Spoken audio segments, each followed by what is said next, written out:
Bem, boa noite pessoal, mais uma vez aqui, atendendo a pedidos, meu grande amigo Dr. Marco Araújo, infectologista, solicitou aqui um vídeo sobre fase pré-analítica dos exames de hematologia. Respondendo para a hematologia e alguns outros exames da bioquímica, a gente precisa entender que a fase pré-analítica, ela começa, na verdade, no cadastro do paciente. Todo congresso de análises clínicas e congressos de hematologia envolvendo exames de hematologia, de hemograma, coagulograma e afins, a gente entende que o primeiro passo é o cadastro do paciente. Gente, eu comecei a fazer um estudo junto com uma aluna da biomedicina, não é nem da nossa área de bioquímica, mas é uma colega, vai fazer exames também, e eu estou aqui para ajudar a todos, sem exceção. Gente, começamos a observar um problema de sistema no nosso laboratório. O sistema simplesmente estava apagando os nomes de alguns pacientes. Não necessariamente o nome, mas os resultados. Você fazia o cadastro do paciente, eu mandava os resultados lá para baixo e começava a digitar os resultados. Salvava os resultados, daqui a pouco o resultado não estava mais lá. Outra coisa, o cadastro dos exames a serem feitos, nem sempre, ao cadastrar e salvar, todos os exames estavam lá nos que foram salvos. Foi um fato muito curioso. Então, nem todo programa de hematologia ou de análises clínicas, de uma maneira geral, eu posso dizer que é 100% confiável. Nesses 3 últimos meses, a gente identificou em um dia 4 problemas desse tipo, certo? Cadastro de paciente. A gente sabe que a maior parte dos erros das análises clínicas, certo? Eles se concentram na fase pré-analítica e pós-analítica. Ou seja, no cadastro, na digitação e muitas vezes no sistema do programa. Bem, falando precisamente, então, ainda da fase pré-analítica, quando sai do cadastro e a gente vai para a coleta, eu tenho mais alguns detalhes a comentar. Primeiro, os tubos que são coletados nos exames, você precisa saber, o flebotomista precisa saber a coloração das tampas. Hoje é muito difícil uma pessoa trabalhar somente com a seringa e fazer a coleta de sangue e sair colocando sangue nos tubos de ensaio. Não, os tubos de ensaio hoje são todos a vácuo, né? A gente não entra em contato com seringa. E nos tubos a vácuo tem a coloração para cada tipo de exame. Se os exames eles precisam serem feitos com fluoreto, como a glicemia, ele vai separar a parte sólida do plasma. Então eu preciso de plasma, vou botar fluoreto. Se eu preciso de sangue total, ou seja, eu preciso do sangue na íntegra, eu vou colocar um anticoagulante chamado EDTA, né? Nós conhecemos demais esses anticoagulantes. No coagulograma, coagulograma tem um problema.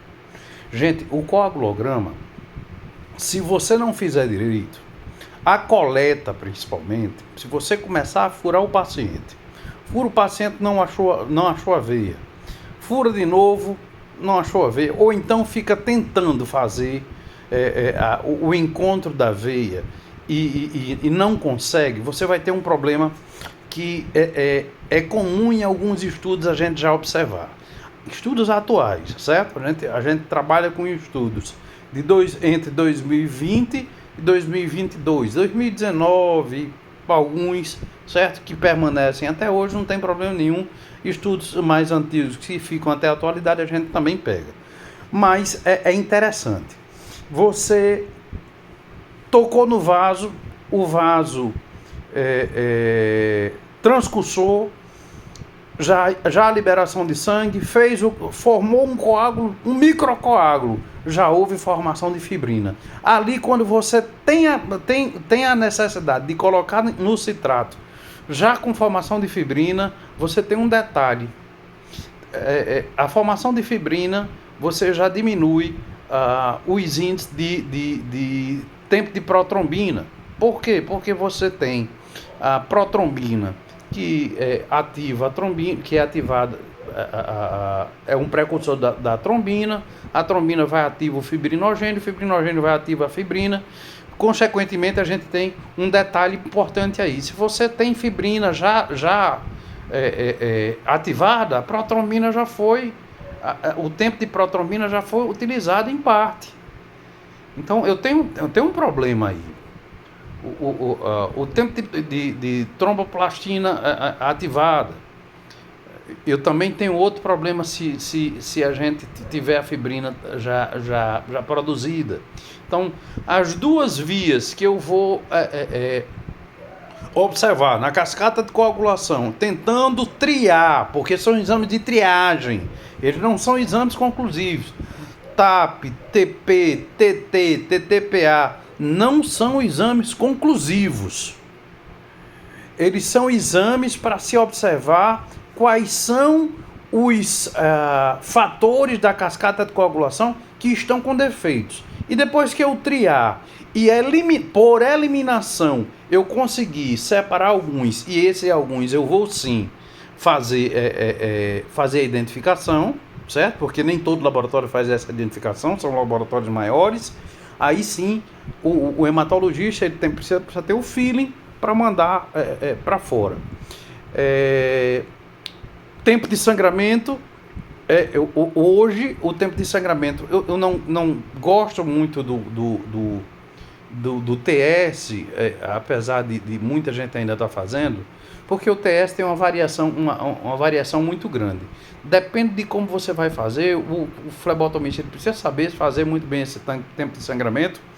Por quê? Porque ele depende se a pessoa, além dos fatores de coagulação, se a pessoa é diabética. Então, eu não vou trabalhar muito com os fatores de coagulação, infelizmente, nesse caso aí. Eu tenho outros fatores extrínsecos que podem fazer com que o tempo de sangramento aumente.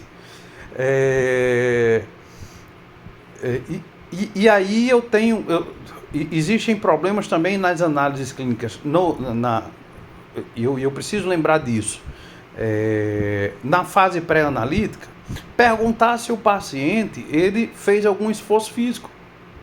Se ele fez algum esforço físico, eu tenho o hematócrito diminuído, certo? O volume,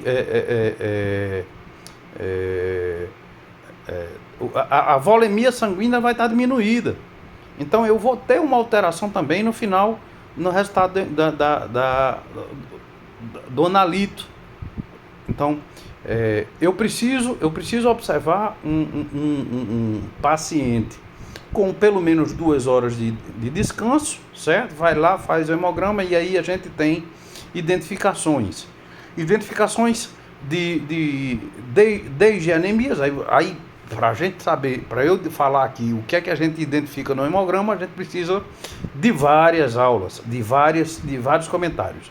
O que eu preciso falar para vocês sobre a questão dos erros pré-analíticos é que são a maioria dos erros, certo? Pré e pós-analítico. Na análise, a gente já tem um cuidado maior, porque todos os tubos são identificados e a troca de tubos ela é mais improvável. Troca de tubos pode acontecer na pré-analítica, tá certo? É interessante até para a gente observar que determinadas condições eles podem fazer com que a alteração na coleta também é muito vista. Eu falei aqui em transcussão de vaso. Ei, transcussão de vaso, gente, é uma coisa chata. É aquele vaso que está desidratado. Aquele vaso que quando você toca o bisel da agulha, ele foge. Então, são problemas também que você precisa estar analisando para ver se não vai dar problema depois na coagulação, certo? Então, fase pré-analítica, se eu estou tentando, se eu estou fazendo o que o Dr. Marco gostaria que eu fizesse, é praticamente isso aí, certo? Tem mais coisa para se falar. Pode ser que a gente faça até uma live com ele, se ele quiser discutir mais coisas com relação a processos infecciosos, a algum tipo de condições de infecção na fase pré-analítica, é muito importante. Por quê? Porque tem gente, vou dar um detalhe, tem gente que ao fazer a coleta, passa o algodão no braço e depois abana. Você abanando, você está trazendo no ar existe uma série de bactérias. Olha, se eu faço a desinfecção da região que eu vou fazer a flebotomia com álcool, depois eu passo, ou eu sopro, ou eu passo uma mãozinha para secar logo, eu tô traindo bactérias para a região que eu vou furar. Então ali já é um erro, já é um problema, certo? Problema pode ser que não para o momento da coleta, mas posteriormente eu vou furar, eu vou fazer um furo e vou entrar no sangue da pessoa. Então, são muitos detalhezinhos que a gente pode discutir em não só uma aula, nem não só nesse momento, mas em outros momentos a gente pode discutir também um pouco mais. E aí eu gostaria que aí o Dr. Marco me especificasse o que é que ele gostaria de fazer, de falar além o que é que a gente poderia falar mais sobre fase pré-analítica. Fase pré-analítica eu poderia falar aqui durante 30, 40 minutos. Isso